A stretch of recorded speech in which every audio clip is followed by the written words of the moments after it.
أن يحملنها وأشفقن منها وحملها الإنسان إنه كان ظلوما جهولا. यह आयत अल्लाह रब्बुल आलमीन नाज़िल कई फरमाई त इन क़ुरान मजीद के असां आसमाननि ते ज़मीन ते पहाड़नि ते नाज़िल करण जी जेॾी महिल उन्हनि सां ॻाल्हि थी फ़अबैन अन यहमिलनहा उन्हनि सभिनि इनकार करे छॾियो त असां क़ुरान मजीद जेको अल्लाह जो कलाम आहे उनजो वज़न बर्दाश्त नथा करे सघूं। अल्लाह जे फरमाए जे उन्हनि ते असां पेश कयो त उन्हनि इनकार करे छॾियो। पोइ असां हिकु इंसान ते फहमलहल इंसान इन्नहु कान ज़लूमन जहूला इंसान ते नाज़िल कयोसीं पर उहे बाद में जेके इंसान अचण वारा उहे ज़ालिम थी गुज़रिया ऐं जाहिल थी विया ज़ालिम थी विया। इन जे करे जो इन जी तइलीमात अज़ीम इन जो मर्तबो आहे अज़ीम शान आहे। इन क़ुरान मजीद खे भुलाए वेही रहिया उन जी तइलीम ते अमल न कयूं फरमाई जाहिल थी विया ज़ालिम थी विया। इहो अल्लाह जो क़ुरान आहे। वॾी फज़ीलत केतिरियूं फज़ीलतूं बयानु कजनि। नबी अक़दस रहमत आलम सल्लल्लाहु अलैहि वसल्लम फरमायो जेॾी महिल इंसान खे क़ब्र में लाथो वेंदो आहे जेॾी महिल इंसान खे दफ़नायो वेंदो आहे पाण फरमायो सभ खां पहिरीं उन ते अटैक जेको थींदो आहे उनजे दिमाग़ ते मथे ते ज़रब हई वेंदी आहे फ़रिश्तनि जे तरफ़ां। जेॾी महिल उहा ज़रब ईंदी आहे सभ खां पहिरीं क़ुरान मजीद जेकॾहिं उनजो ताल्लुक़ हूंदो आहे मज़बूत उनजो ताल्लुक़ आहे क़ुरान सां क़ुरान खे पढ़ण वारो आहे सुबुह शाम क़ुरान मजीद खे पढ़ण वारो आहे त उहो क़ुरान फौरन साम्हूं अची वेंदो आहे। इंसान खे जेको इहो ज़रब लॻण वारी आहे जेको उन ते वार थियण वारो आहे उनजे मथे ते जेको फ़रिश्तो उनखे धक हणण वारो आहे उन धक जे अॻियां आड थी बीह रहंदो आहे चवंदो आहे ख़बरदार इनखे धक न हणजा इन जी मुहबत मूंसां हुई सुबुह शाम इन जी मुहबत मूंसां हुई सुबुह जो बि क़ुरान पढ़ंदो हो शाम जो बि क़ुरान पढ़ंदो हो हर वक़्तु क़ुरान सां हिनजो लॻाव हो। अॼु कीअं तूं हिनखे धक हणंदो अल्लाह जे रसूल सल्लल्लाहु अलैहि वसल्लम जी हदीस आहे। क़ुरान मजीद जो साथ जेकॾहिं दुनिया में आहे दुनिया में बि अज़मतूं ॾींदो रिफ़ातूं ॾींदो बुलंदूं ॾींदो। अल्लाह जे रसूल सल्लल्लाहु अलैहि वसल्लम छा फरमायूं त ही क़ुरान मजीद अहिड़ो किताब आहे त अल्लाह रब्बुल आलमीन इन किताब जे ज़रिए यरफ़उ बिहादिल किताब अक़वामन व यदउ बिही आख़रीन फरमाए इन क़ुरान जे करे अल्लाह से दुनिया में माण्हुनि खे इज़त ॾींदो आहे दुनिया में बि अज़मतूं ॾींदो आहे दुनिया में बादशाहूं ॾींदो आहे ऐं फरमाए इन क़ुरान जे करे जेको हिनखे छॾे ॾींदो इन जी तालीम ते अमल न कंदो पंहिंजे ॿारनि खे क़ुरान न पढ़ाईंदो उनजी मुहबत क़ुरान सां न हूंदी त फरमाए दुनिया में बि उनजी ज़िल्लत आहे आख़िरत में बि ज़िल्लत आहे। जेकॾहिं हिन सां ताल्लुक़ गहरो आहे मुहबत आहे क़ुरान सां इहो क़ुरान दुनिया में बि साथ ॾींदो क़ब्र में बि साथ ॾींदो हशर में बि साथ ॾींदो। कीअं साथ ॾींदो अल्लाहु अकबर जिहाद आहे वॾो अमल आहे जिहाद वॾो अमल आहे रोज़ो वॾो अमल आहे नमाज़ वॾो अमल आहे इहे सभु अमल हिकु तरफ़ पर जेकॾहिं ॾिसूं जन्नत में बि गॾु वञण वारो आहे त उहो क़ुरान मजीद आहे जन्नत में बि गॾु वञण वारो क़ुरान मजीद आहे। अल्लाहु अकबर काइनात जो रब क़यामत जे ॾींहुं इंसान खे हुकुम ॾींदो उहो शख़्स जेको हाफ़िज़ क़ुरान आहे उहो शख़्स जेको क़ुरान मजीद खे यादि करण वारो आहे जेको बार बार क़ुरान मजीद खे पढ़ण वारो आहे उनखे अल्लाह रब्बुल आलमीन फरमाईंदो इक़रा वर्तक़ी हाणे जन्नत जो मंज़िलूं तय पियो करे जन्नत जो मक़ाम जेको आहे आला आहे बुलंद आहे कई मंज़िलूं आहिनि जन्नत जे मक़ाम जूं हाणे मंज़िलूं तय पियो करे अल्लाह से फरमाईंदो इक़रा वर्तक़ी इन जन्नत में बि क़ुरान पढ़ंदो वञे जीअं तूं क़ुरान खे दुनिया में ख़ूबसूरत आवाज़ में पढ़ंदो वञे उनजी मुहबत तुंहिंजे दिलि में सीने में हूंदी हुई अॼु इन क़ुरान जी तिलावत कंदो रहे वर्तक़ी ऐं बुलंद मक़ाम ते चढ़ंदो वञे आख़िरी मंज़िल तुंहिंजी उहा आहे जंहिं ते क़ुरान मजीद जो उहो लफ़्ज़ जेसीं ताईं तोखे हिफ़्ज़ हो जेतिरो तोखे हिफ़्ज़ हो उहो आख़िरी लफ़्ज़ हिफ़्ज़ जो पढ़ंदे उहा आख़िरी तुंहिंजी बुलंद तरीन मक़ाम इहो क़ुरान जी फ़ज़ीलत आहे जो जन्नत में बि क़ुरान मजीद गॾु आहे। अॼु असांजी केतिरी मुहबत आहे क़ुरान मजीद सां अज़ीज़ साथियो, जेकॾहिं कंहिं इलाइक़े में मस्जिद हुजे, मदरसो हुजे, ईअं सम्झो त तव्हांजे लाइ हिकु अकाउंट खुली वियो आहे। इहो अकाउंट छाजो आहे? अकाउंट नेकियुनि जो खुली वियो आहे। जंहिं बि तरीक़े सां उन इदारे सां तव्हांजो ताउन हूंदो, उन मदरसे सां, मस्जिद सां तव्हांजो ताउन हूंदो। अॼु हिकु मासूम ॿारु आहे जेको क़ुरान मजीद खे हिफ़्ज़ थो करे, अल्लाहु अकबर हिकिड़ी आयत खे पढ़े थो, हिफ़्ज़ करण जे लाइ को 100 दफ़ा थो पढ़े, को 100 खां मथे दफ़ा दोहराईंदो हूंदो, पढ़ंदो हूंदो। काइनात जे इमाम मुहम्मद रसूलुल्लाह सल्लल्लाहु अलैहि वसल्लम फरमायो, ला अक़ूलु अलिफ लाम मीम हर्फुन वलाकिन अलिफुन हर्फुन व लामुन हर्फुन व मीमुन हर्फुन। फरमायो त हिकु ॿी हदीस में अचे थो, हर हर्फ ते जेके 10 नेकियूं आहिनि। इन हदीस में अल्लाह जे रसूल सल्लल्लाहु अलैहि वसल्लम फरमायो त जेके क़ुरान मजीद जी आयत पढ़ण वारा आहिनि, उनजे हर हर्फ ते 10 नेकियूं आहिनि। ऐं ईअं नथो चवां, इहे कंहिंजा अल्फाज़ आहिनि? काइनात जे इमाम, तुंहिंजे मुंहिंजे मुर्शिद ऐं पीर जा अल्फाज़ आहिनि। मुहम्मद अरबी अलैहिस्सलातु वस्सलाम, सय्यदुल अव्वलीन वल आखिरीन, सय्यदुस सकलैन, इमामुल अंबिया, इमाम काइनात जा अल्फाज़ आहिनि। फरमायो, ला अक़ूलु अलिफ लाम मीम हर्फुन, अलिफ लाम मीम इहो हिकिड़ो हर्फ न आहे, बल्कि अलिफ हिकिड़ो हर्फ आहे, लाम अलॻि हर्फ आहे, मीम अलॻि हर्फ आहे। फरमायो त इहे सभु हर्फ आहिनि। हिकु हर्फ पढ़ंदे 10 नेकियूं मिलंदियूं।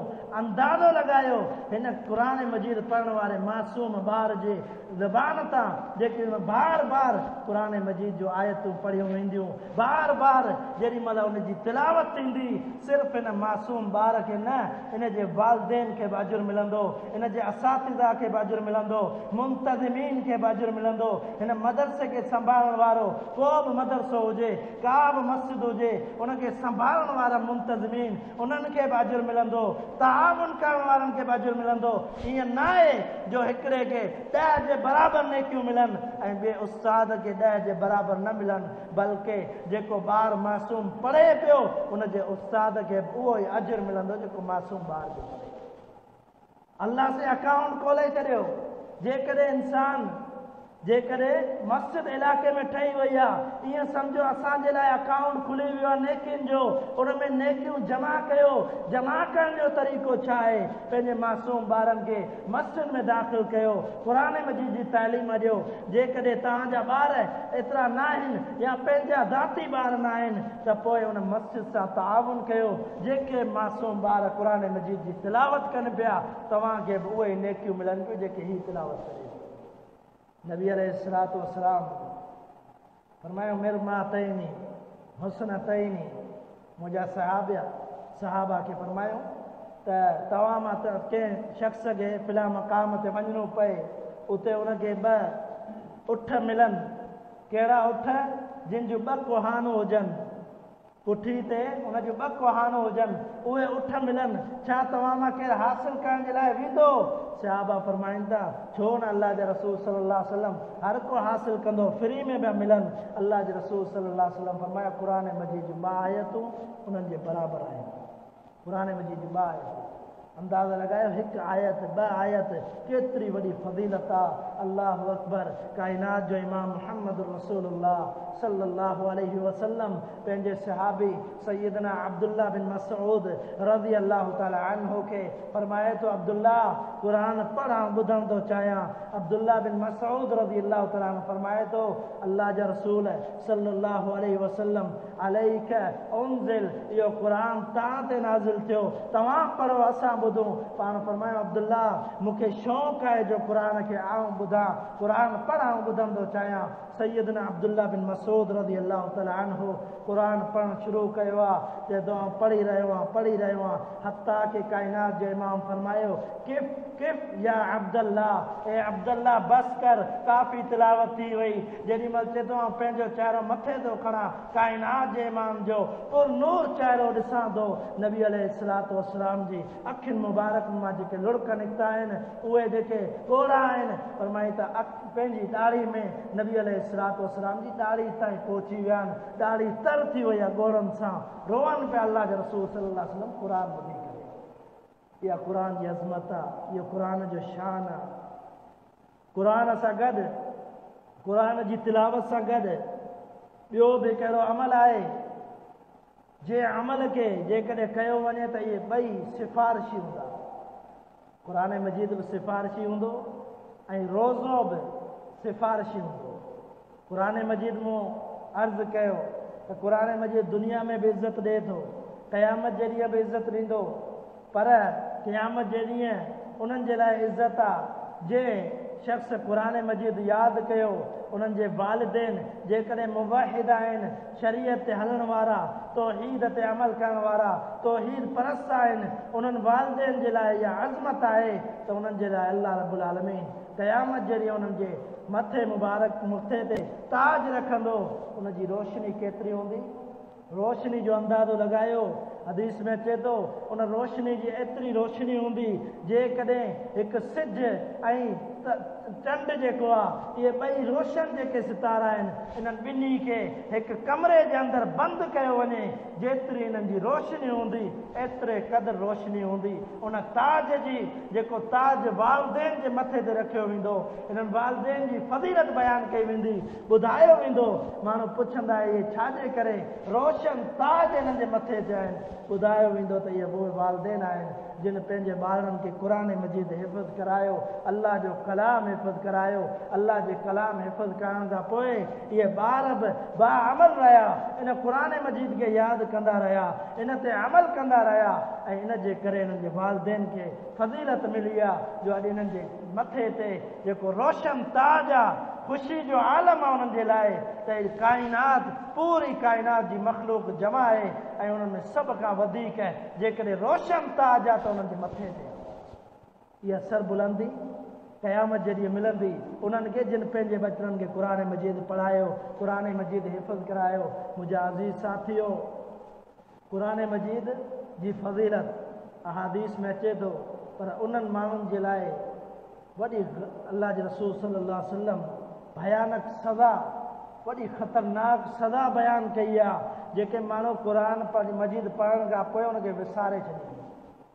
जे 2 सिपारा यादि कया, जे 3 सिपारा यादि कया, पर उन खां पोइ यादि करण खां पोइ विसारे छॾी, उन्हनि ते तवजा न ॾिनई। उन्हनि जे लाइ ख़तरनाक वईद काइनात जे इमाम मुहम्मद रसूलुल्लाह सल्लल्लाहु अलैहि वसल्लम ॿुधाई आहे। पाण फरमायूं त आलम बरज़ख में मूंखे ॾेखारियो वियो। आलम बरज़ख छा आहे? आलम बरज़ख जॾहिं इंसानु फ़ौत थींदो आहे, फ़ौत थियण खां पोइ क़यामत क़ाइमु थियण ताईं इहो जेको विच वारो जेको दौरु हूंदो आहे, पीरियड वक़्तु जेको विच वारो, इनखे आलम बरज़ख चइबो आहे। इहा आलम बरज़ख आहे। काइनात जे इमाम मुहम्मद रसूलुल्लाह सल्लल्लाहु अलैहि वसल्लम फरमायो, आलम बरज़ख में मूंखे ॾेखारियो वियो। आउं ॾिसां पियो आलम बरज़ख में त हिकु शख़्स आहे जेको ऊंधो सुतल आहे, हिकु फ़रिश्ते जे हथ में वॾी चट्टान आहे, वॾो पत्थर हुन जे हथ में आहे। उहो पत्थर जेको फ़रिश्तो आहे उनखे ज़ोर सां मथे ते थो उछलाए, उनजो मथो चिकनाचूर थियो वञे। उहो पत्थर लॻण सां ई वापसी उथी करे वापसि फ़रिश्ते जे हथ में थो अचे। फ़रिश्तो तयारु थो थिए त उनजे मथे खे अल्लाह रब्बुल आलमीन दुबारा तयारु करे छॾे, वरी तयारु करे छॾे, नए सिरे अल्लाह से उनजे मथे खे ठाहे छॾे। उनखां पोइ वरी पत्थर हणे, उहो चिकनाचूर थियो वञे, वरी पत्थर मथे उथे। अल्लाह जे रसूल सल्लल्लाहु अलैहि वसल्लम पुछनि था छा मामिलो आहे? ॿुधायो वञे थो इहो उहो शख़्स आहे जे क़ुर मजीद खे यादि त कयो, उनखां पोइ इनखे भुलाए छॾी, इनजी तालीमात ते अमल न कई, हिफ़्ज़ करण खां पोइ उनखे विसारे छॾी ऐं अल्लाह रब्बुल आलमीन ते अज़ाब मुक़ररु कयो आहे। इहो फ़रिश्तो बार बार अज़ाब ॾिए पियो। ॿियो बि हिकिड़ो शख़्स ॿुधायो वियो, उनजे लाइ बि इहा ई सज़ा आहे जो इहो शख़्स जेको आहे सुम्ही रहंदो हो नमाज़ खां ख़बर पवंदी हुई नमाज जो टाइम आहे। यकरहु नौम क़ब्लहा वल हदीस बअदहा। नबी अलैहिस्सलातु वस्सलाम इशा नमाज खां पहिरीं सुम्हण खे नापसंद सम्झंदा हुआ ऐं इशा नमाज़ खां पोइ फुज़ूल कचहरी फुज़ूल ॻाल्हियुनि खे नापसंदि कंदा हुआ। छाजे करे इहा वईद बि साबित आहे त जेको शख़्स नमाज़ खां सुम्ही रहे, फजर नमाज़ अज़ान हुन जे कननि ताईं पहुती आहे, ख़बर पइजी वई आहे त मूंखे सॼो वञे पियो, ख़बर पहुची वई आहे, हुन जूं अखियूं बि खुली वियूं आहिनि, उन खां पोइ वरी सुम्ही रहे, नबी अलैहिस्सलातु वस्सलाम फरमायो त मूंखे फ़रिश्ते ॿुधायो त उन जी बि इहा ई सज़ा आहे। बार बार हुन जे मथे ते वज़नी पथर उछलायो वञे थो, हुन जो मथो चिकनाचूर थियो वञे, उन खां पोइ वरी सही थियो वञे, वरी पथर उछलायो वञे, मुसलसल क़यामत जे ॾींहं ताईं उनखे इहा सज़ा मिलंदी रहे। अल-अयाज़ु मिन ज़ालिक, ए अल्लाह असांखे उन अज़ाब खां महफ़ूज़ रखिया। अज़ीज़ साथियो, ये हदीसूं ये अल्लाह जे रसूल सल्लल्लाहु अलैहि वसल्लम जा फरामीन असांजी इस्लाह जे लाइ आहिनि। एतिरे क़दुरु सख़्तु वईदूं आहिनि। असां आऊं ऐं तव्हां असांजी कहिड़ी हैसियत आहे, केतिरे क़दुरु असां अल्लाह जो अज़ाब बर्दाश्त करे सघूं था। रब्बुल आलमीन जा सख़्तु अज़ाब कीअं असां बर्दाश्त करे सघंदासूं। तॾहिं त रसूलुल्लाह सल्लल्लाहु अलैहि वसल्लम जी ज़िंदगी असां ॾिसूं, पाण फरमायूं अफला अकून अब्दन शकूरा, केतिरी मुहबत हुई नमाज सां। अल्लाहु अकबर, रात जो काइनात जा इमाम नमाज पढ़नि था, सैयदा आयशा सिद्दीक़ा रज़ी अल्लाह तआला अन्हा खे रहम थो अचे। अल्लाह जा रसूल सल्लल्लाहु अलैहि वसल्लम तव्हांजा पेर मुबारक सुॼी था वञनि, एतिरी इबादत छो था कयो? छाजे करे? छो जो अल्लाह ताईं तव्हांजे लाइ पहिरीं फरमाए छॾियो आहे लियग़फिर लकल्लाहु मा तक़द्दम मिन ज़ंबिका व मा तअख़र। अल्लाह साईं त तव्हांजे लाइ ऐलान करे छॾियो आहे जन्नत जो, कमियूं यानी ग़लतियूं न, बल्कि तव्हांजूं कमियूं कोताहियूं यानी सुस्तियूं बि तव्हांजो अल्लाह साईं माफ़ करे छॾियूं। उन खां पोइ एतिरे क़दुरु अल्लाह जी इबादत, अफला अकून अब्दन शकूरा, आयशा अल्लाह जो शुक्रगुज़ार बानो न बणिजी वञा, जे रब मूंखे रिसालत ॾिनी आहे, जे रब मूंखे ज़िंदगी ॾिनी आहे, शुक्र करण थो चाहियां, इन जे करे अल्लाह जी इबादत थो कयां। अंदाज़ो लॻायो नबी अलैहिस्सलातु वस्सलाम खे केतिरी मुहबत हुई नमाज़ सां। ही नमाज़ हर ग़म जो इलाज आहे, ही नमाज़ ऐं क़ुरान हर ग़म जो इलाज आहे। जॾहिं नबी अलैहिस्सलातु वस्सलाम तकलीफ़ ऐं परेशानी में हूंदा, सलातुल हाजत पढ़ंदा हुआ, यानी नमाज़ हाजत, परेशानी वाली तकलीफ़ वारी फौरन नमाज़ पढ़ंदा हुआ। कुर्रतु ऐनी फ़िस सलात, फरमायो त नमाज़ में मुंहिंजे लाइ मुंहिंजे अखियुनि जो ठार नमाज़ आहे, यानी जॾहिं बि तकलीफ़ पहुचंदी हुई फौरन नमाज़ पढ़ंदा हुआ। अल्लाह जे रसूल सल्लल्लाहु अलैहि वसल्लम सुकून हासिल करण जे लाइ नमाज़ पढ़ंदा हुआ। अल्लाहु अकबर, क़ुरान मजीद जी वॾी फ़ज़ीलत आहे। असां ॿुधो त क़यामत जे ॾींहुं महशर मैदान में बि क़ुरान मजीद जे जेके हिफ़्ज़ करण वारा आहिनि उन्हनि जे वालिदैन खे ताज पहिरायो वेंदो। अल्लाह जो क़ुरान छा थो फरमाए? फरमायो अनुनज़्ज़िलु मिनल क़ुरआनि मा हुवा शिफ़ाउ व रहमतुल लिल मुमिनीन। फरमाए त इहो क़ुरान मजीद शिफ़ा आहे, उन जे लाइ शिफ़ा आहे। जेको शख़्स हिन खे पढ़ंदो, जेको शख़्स हिन जे अमल कंदो, इन जी तालीमात खे मञंदो, वनुनज़्ज़िलु मिनल क़ुरआनि मा हुवा शिफ़ा। अल्लाह से फरमाया पूरे जो पूरो क़ुरान जेको आहे इहो इंसान जे लाइ शिफ़ा आहे, मोमिन मुस्लमान जे लाइ शिफ़ा आहे। इन में अल्लाह रब्बुल आलमीन शिफ़ा रखी आहे। व रहमतुल लिल मुमिनीन, फरमाए इन जे लाइ रहमत बि आहे, बख़्शिश जो सबबु क़ुरान मजीद आहे, रहमत जो सबबु क़ुरान मजीद आहे। जेको शख़्स क़ुरान मजीद सां मुहबत कंदो, जेको शख़्स क़ुरान मजीद खे पढ़ंदो, सुबुह शाम हिन क़ुरान खे पढ़ंदो रहंदो, फरमाई त हुन जे लाइ बख़्शिश जो सबबु आहे, हुन जे लाइ रहमत जो सबबु आहे। पढ़ंदो रहंदो त अल्लाह रब्बुल आलमीन हुन जे लाइ रहमतूं नाज़िल कंदो। अल्लाह साईं पंहिंजी रहमत सां हुनखे जन्नत में बि दाख़िल कंदो। अल्लाह साईं पंहिंजी रहमत सां हुन जा गुनाह बि माफ़ कंदो। इहो क़ुरान मजीद जी वॾी आज़मत आहे, वॾो शान आहे। बयान करण जे लाइ सिर्फ़ु हिकिड़ो दर्स न, बल्कि पूरी ज़िंदगी जेकॾहिं क़ुरान मजीद जो शान बयानु कयो वञे तॾहिं बि काफ़ी न आहे। ख़तमु थी सघे थी ज़िंदगी, पर क़ुरान मजीद जो शान ख़तमु नथो थी सघे। छो जो उन ज़ात जो कलाम आहे, जंहिं ज़ात ला इलाहा इल्ला हुवल हय्युल क़य्यूम, जेका ज़ात बि ख़तमु थियण वारी न आहे, उन जे कलाम जी तारीफ़ बि कॾहिं ख़तमु नथी थी सघे। हमेशह तारीफ़ कई वञे, शान बयानु कयो वञे, तॾहिं बि क़ुरान मजीद जो शान ख़तमु नथो थी सघे। अज़ीज़ साथियो, इहो क़ुरान मजीद आहे। नबी अलैहिस्सलातु वस्सलाम फरमाया इहो ऐं रोज़ो, इहो क़ुरान मजीद ऐं रोज़ो इहे ॿई शफ़ीअन लि असहाबिही, इहे ॿई क़यामत जे ॾींहुं पंहिंजे साथी लाइ सिफ़ारिश कंदा। छो बयानु मूं कयो, छा जो मक़सदु छा हो? मक़सदु इहो आहे त इहो क़ुरान मजीद ऐं रोज़ो इन जे लाइ हिकु ई महीनो जंहिंमें तमामु इबादतूं गॾु थियूं वञनि, उनजी अज़मत इहा आहे। काइनात जे इमाम नबी अलैहिस्सलातु वस्सलाम फरमायो, रमज़ान जी अज़मत इहा आहे। फरमायो जेकॾहिं रमज़ान में को उम्रो थो करे तअदिलु माइय हजन, फरमायो त उहो उम्रो बि अहिड़े तरीक़े सां आहे, उनजो अजर एतिरो आहे जे मुंहिंजी क़यादत में हज कयो। जेकॾहिं ख़ाली उम्रो करे उनजी फज़ीलत बि आहे त मुंहिंजी क़यादत में मूंसां गॾु गोया के उन हज कयो। एतिरे क़दुरु फज़ीलत रमज़ान मुबारक जी।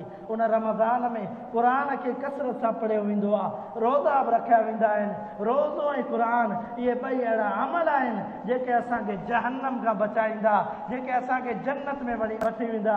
हिकु हदीस में अचे थो, माहिरुन मुसद्दक़ुन, अल्लाह जे रसूल सल्लल्लाहु अलैहि वसल्लम फरमायो, क़ुरान मजीद ऐं हदीस त उहे सिफ़ारिशी आहिनि जेके पंहिंजे साथी जे लाइ अल्लाह रब्बुल आलमीन सां झेड़ो कंदा, झगड़ो कंदा। माहिरुन मुसद्दक़ुन, ऐं अहिड़ो झगड़ा करण वारा जिन जे झगड़े खे अल्लाह रब्बुल आलमीन क़बूल कंदो ऐं उन्हनि जी ॻाल्हि खे क़बूल कंदो, जेके पंहिंजे साथी लाइ विढ़ण जे लाइ तयारु थी वेंदा। ऐं अल्लाह मनातुन नौम, मनातुन नौम, ऐं अल्लाह मूं मना कयो हिनखे सुम्ह जा न। ए अल्लाह राति जो मूं मना कयो, मां सुम्ह जा न। सिर्फ़ु मुंहिंजे करे मना हूंदो हो, सुम्हंदो कोन हो, निंड कोन कंदो हो, बल्कि तरावूं पढ़ंदो हो, क़ुरान मजीद जी तिलावत कंदो हो। राति जो उथी करे तमामु मख़लूक़ सुतल हूंदी हुई, उथी करे तुंहिंजे क़ुरान जी तिलावत कंदो हो। ए अल्लाह हिनखे कीअं तूं जहन्नम में दाख़िल करींदो? तुंहिंजे कलाम सां मुहबत करण वारो आहे। वरी ॿिए पासे रोज़ो अची वेंदो, मनातुल यौम, ए अल्लाह ॾींहं जो मनातु ताम फिन नहारी, ए अल्लाह मूं खाइण पीअण खां हिनखे मना कयो, ॾींहं जो न खाईंदो हो, न पीअंदो वेंदो, हता के तुंहिंजे हुक्म जे मुताबिक़ फजर खां वठी मग़रिब जो टाइम थी वेंदो, आज़ान जो इंतज़ारु कंदो हो। आज़ान में 1-2 मिंट बाक़ी हूंदो हो, तॾहिं बि रोज़ो इफ़्तार न कंदो हो। अज़ान थींदी हुई, मुकमल टाइम थींदो, पोइ रोज़ो इफ़्तार कंदो हो। ए अल्लाह ही त तुंहिंजे लाइ बुखूं बर्दाश्त करण वारो, तुंहिंजे लाइ प्यास बर्दाश्त करण वारो। ए अल्लाह हिनखे जहन्नम में कीअं थो मोकिली? इहे ॿई सिफ़ारिश रखंदा। अल्लाहु अकबर, माहिरुन मुसद्दक़ुन, अल्लाह रब्बुल आलमीन फरमायो, सचा सिफ़ारिशी आहिनि ॿई, इहे पंहिंजे साथी खे जन्नत में वठी वेंदा। वॾी अज़ीम फज़ीलत आहे रोज़े रमज़ान जी।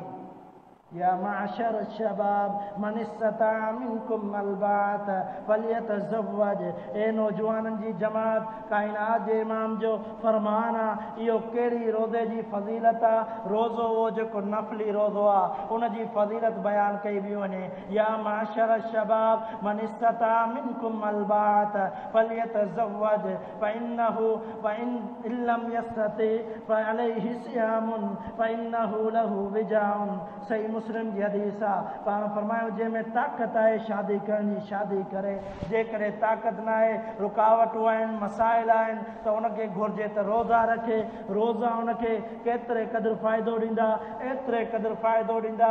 इन्नहु लहु विजाउन, इहे रोज़ा जेके आहिनि क़यामत जे ॾींहुं जहन्नम जे आॻ थी वेंदा, जहन्नम जे साम्हूं बीह रहंदा, रब्बुल आलमीन जे साम्हूं सिफ़ारिशी थी वेंदा।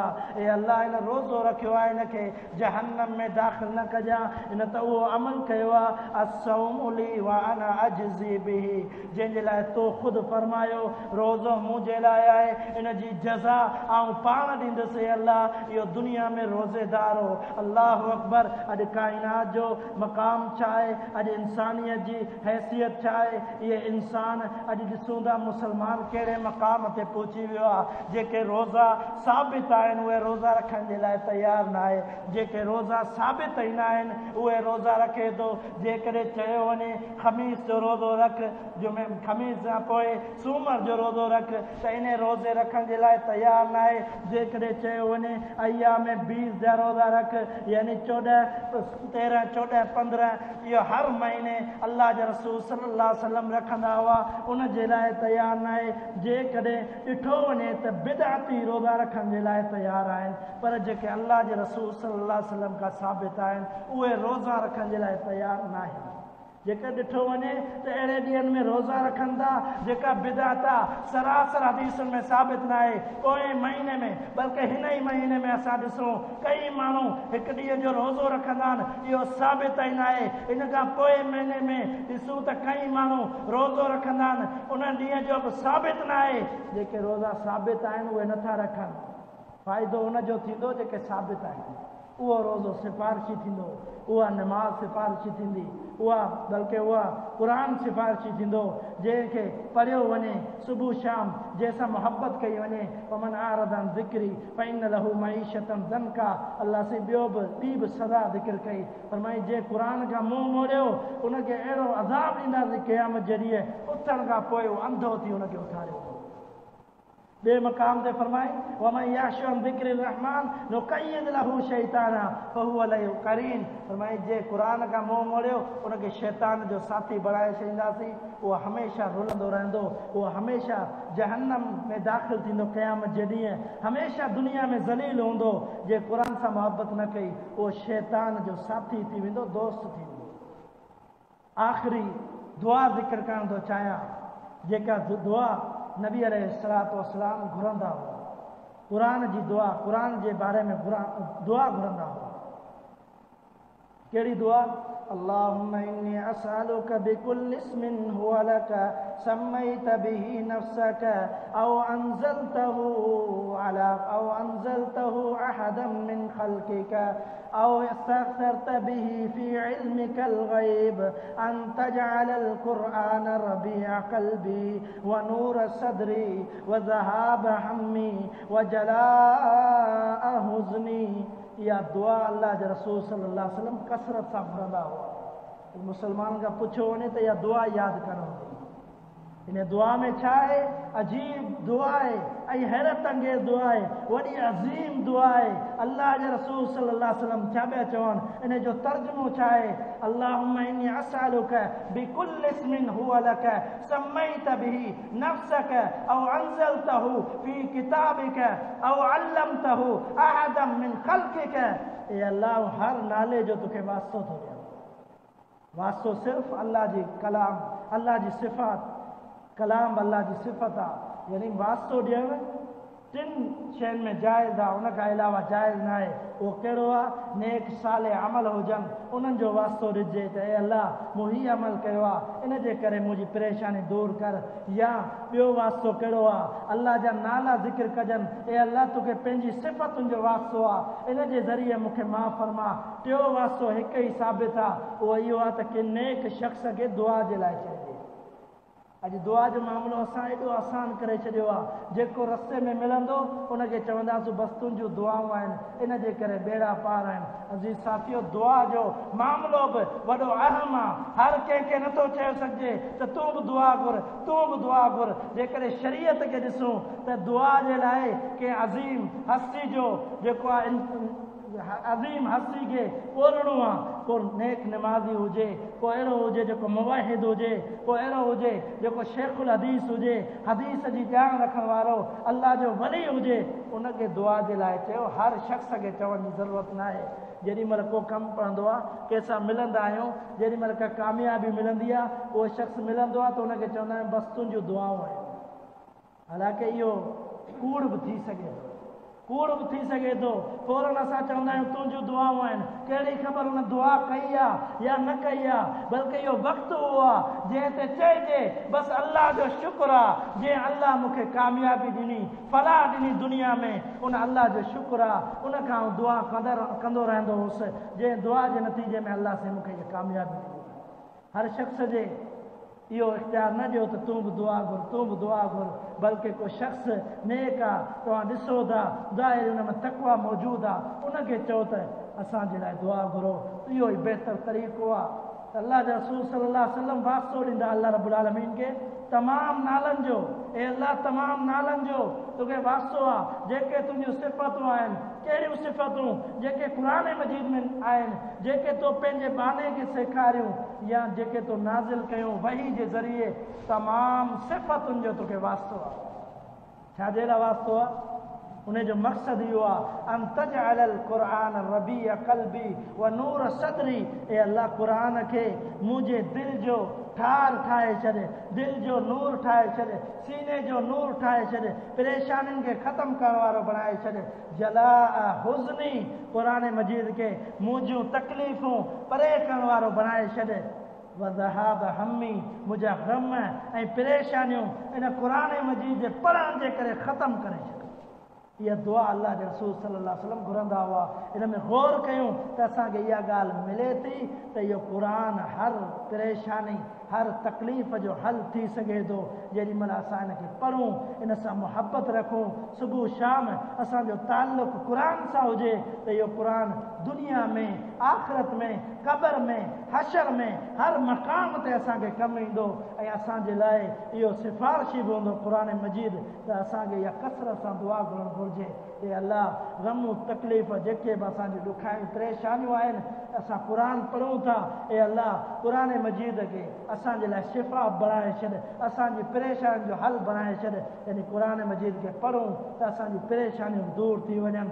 अल्लाहु अकबर। कई वाक़ियात मौजूदु आहिनि। हता कि नबी अलैहिस्सलातु वस्सलाम फरमायो त शैतान, सही मुस्लिम जी हदीस आहे, शैतान उन घर मां भॼियो वञे, युक़राउ फीही सूरतुल बक़रा, जे घर में सूरत बक़रा खे पढ़ियो वञे त साज़िशूं करण वारा जिन्नात, तकलीफ़ूं ॾियण वारा जिन्नात, उहे उन घर में दाख़िल ई कोन थींदा, न उन्हनि घर ते अटैक करे सघंदा जंहिं घर में सूरतुल बक़रा पढ़ी वञे। अॼु असां वॾा ख़र्च कंदा आहियूं इन्हनि मामलात में त सम्झंदा आहियूं त इन्हनि जो हल फ़िलाणे जेको आहे सो दम करण वारे में आहे, फ़िलां दम करण वारे में शफ़ा आहे, फ़िलां असां कई दरनि जूं ठोकरूं खाईंदा आहियूं जेकॾहिं पंहिंजे घर में सुबुह शाम क़ुरान खे पढ़ूं, सुबुह शाम सूरत बक़रा जी तिलावत कयूं त इहे मामलात ख़तमु थी वञनि। हर परेशानी जो हल क़ुरान मजीद में मौजूदु आहे।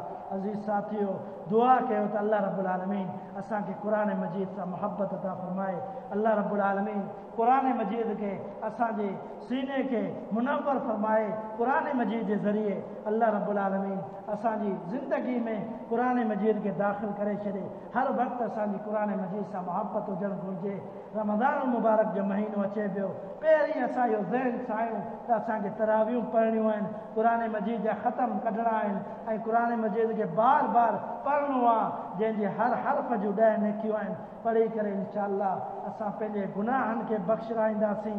अल्लाह जे रसूल लानत कई आहे उन शख़्स ते जंहिंजी ज़िंदगी में रमज़ान अचे ऐं नेकियूं करे पंहिंजे पाण खे बख़्शिराए न सघे। अल्लाह रब्बुल आलमीन खां दुआ आहे रब्बुल आलमीन असांखे दीन हनीफ़ सम्झणु ऐं उन जे मुताबिक़ ज़िंदगी गुज़ारण जी तौफ़ीक़ अता फ़रमाए। वमा अलैना अन यहमिलनहा व अशफक़न मिनहा व हमलहल इंसान इन्नहु कान ज़लूमन जहूला। इहा आयत अल्लाह रब्बुल आलमीन नाज़िल कई, फरमाई त इन क़ुरान मजीद खे असां आसमाननि ते, ज़मीन ते, पहाड़नि ते नाज़िल करण जी जेॾी महिल उन्हनि सां ॻाल्हि थी, फ़अबैन अन यहमिलनहा, उन्हनि सभिनी इनकार करे छॾियो त असां क़ुरान मजीद जेको अल्लाह जो कलाम आहे उनजो वज़न बर्दाश्त नथा करे सघूं। अल्लाह जे फरमाए जे उन्हनि ते असां पेश कयो त उन्हनि इनकार करे छॾियो। पोइ असां हिकु इंसान ते फहमलहल इंसान इन्नहु कान ज़लूमन जहूला, इंसान ते नाज़िल कयोसीं, पर उहे बाद में जेके इंसान अचण वारा उहे ज़ालिम थी गुज़रिया ऐं जाहिल थी विया, ज़ालिम थी विया। इन जे करे जो इन जी तइलीमात अज़ीम, इन जो मर्तबो आहे, अज़ीम शान आहे, इन क़ुरान मजीद खे भुलाए वेही रहिया, उन जी तइलीम ते अमल न कयूं, फरमाई जाहिल थी विया, ज़ालिम थी विया। इहो अल्लाह जो क़ुरान आहे। वॾी फज़ीलत, केतिरियूं फज़ीलतूं बयानु कजनि।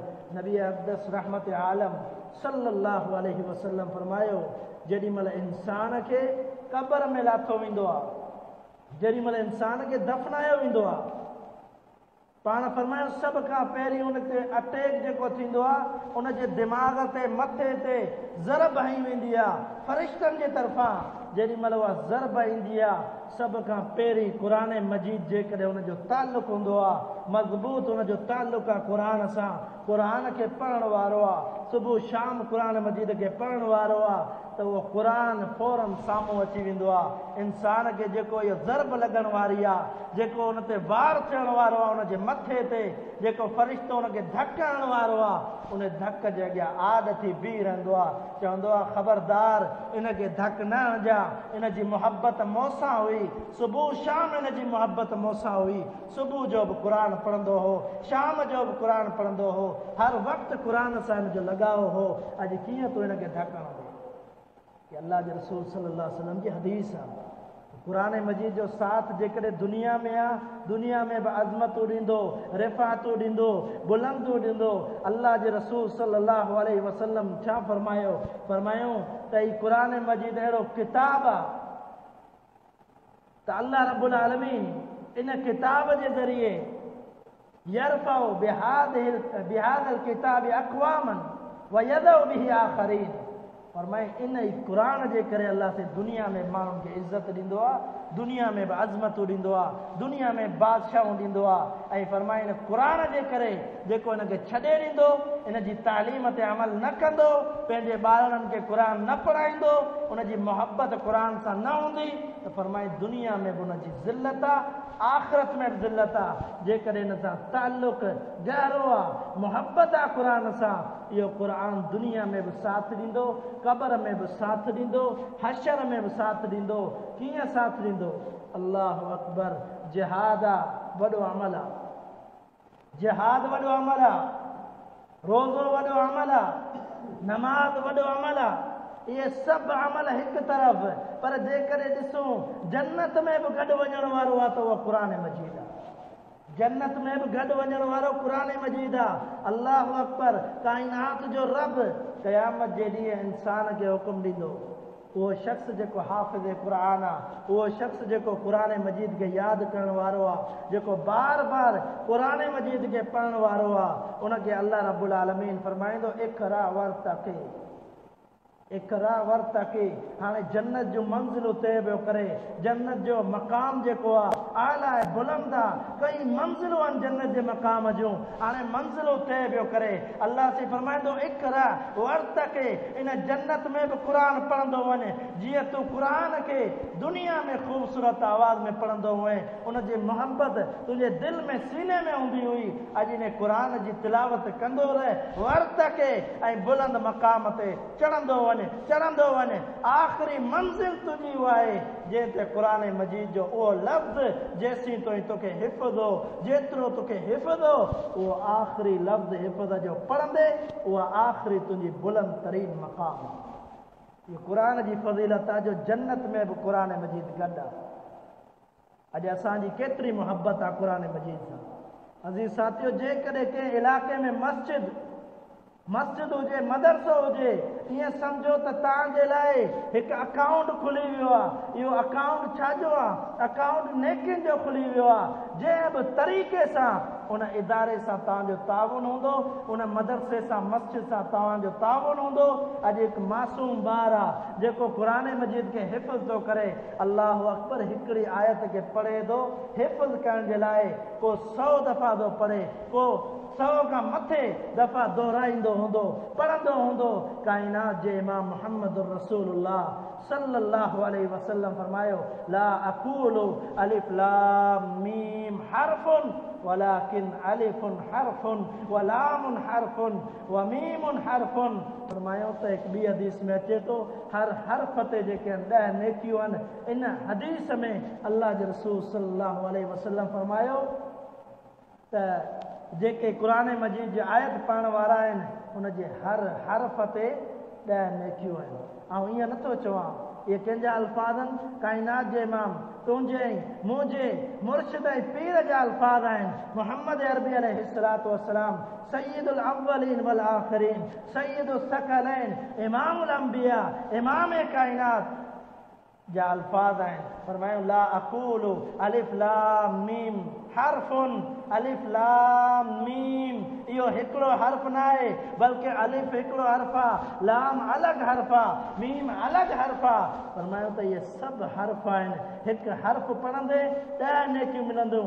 अंदाज़ो लॻायो हिन क़ुर मजीद पढ़ण वारे मासूम ॿार जे ज़बान तां जेके बार बार क़ुर मजीद जो आयतूं पढ़ियूं वेंदियूं, बार बार जेॾी महिल उनजी तिलावत थींदी, सिर्फ़ु हिन मासूम ॿार खे न, इन जे वालिदैन खे बि अजुर मिलंदो, इन जे असातिज़ा खे बि अजुर मिलंदो, मुंतज़िमीन खे बि अजुर मिलंदो।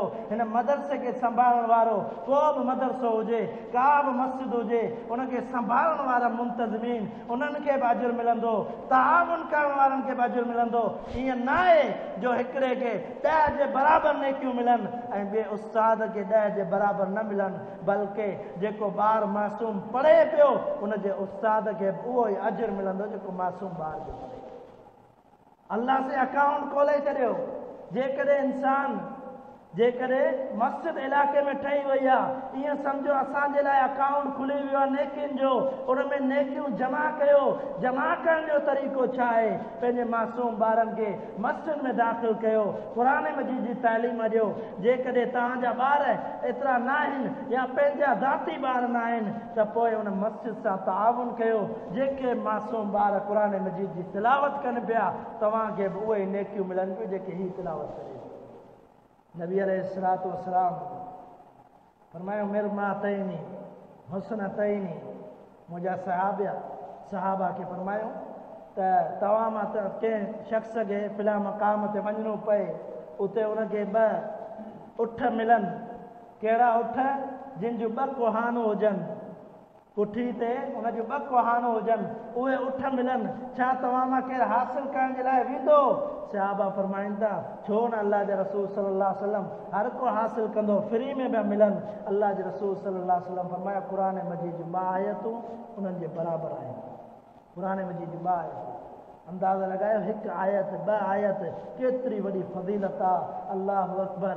काइनात जो इमाम मुहम्मद रसूलुल्लाह सल्लल्लाहु अलैहि वसल्लम पंहिंजे सहाबी सैयदना अब्दुल्ला बिन मसऊद रज़ी अल्लाह ताला अन्हु खे फरमाए थो, अब्दुल्ला क़ुर पढ़ां ॿुधण थो चाहियां। अब्दुल्ला बिन मसऊद रज़ी अल्लाह ताला अन्हु फरमाए थो, अल्लाह जा रसूल सल्लल्लाहु अलैहि वसल्लम अलैक उनज़िल, इहो क़ुर तव्हां ते नाज़िल थियो, तव्हां पढ़ो असां ॿुधूं। पाण फरमायो अब्दुल्ला मूंखे शौक़ु आहे जो क़ुर खे आऊं ॿुधां, क़ुर पढ़ां ॿुधंदो चाहियां। सैयदना अब्दुल्ला बिन मसऊद रज़ी अल्लाह ताला अन्हु क़ुर पढ़णु शुरू कयो आहे। चए थो पढ़ी रहियो आहियां हत्ता के काइनात जो इमाम फरमायो किफ़ किफ़ या अब्दुल्ला, ए अब्दुल्ला बस कर, काफ़ी तिलावत थी वई। जेॾी महिल चए थो पंहिंजो चहिरो मथे थो खणा, काइनात जे इमाम जो पुर नूर चहिरो ॾिसां थो। नबी अलैहिस्सलातु वस्सलाम जी अखियुनि मुबारक मां जेके लुड़क निकिता आहिनि, उहे जेके ॻोढ़ा आहिनि, फरमाई त पंहिंजी दाढ़ी में नबी अलैहिस्सलातु वस्सलाम जी दाढ़ी ताईं पहुची विया आहिनि, दाढ़ी तर थी वई आहे ॻोढ़नि सां, रोअनि पिया अल्लाह जे रसूल सल्लल्लाहु अलैहि वसल्लम क़ुर ॿुधी करे। इहा क़ुर जी अज़मत आहे, इहो क़ुर जो शान आहे। क़ुर सां गॾु, क़ुर जी तिलावत सां गॾु ॿियो बि कहिड़ो अमल आहे? जे अमल खे जेकॾहिं कयो वञे त इहे 2 सिफ़ारिशी हूंदा। क़ुर मजीद बि सिफ़ारिशी हूंदो ऐं रोज़ो बि सिफ़ारिशी हूंदो।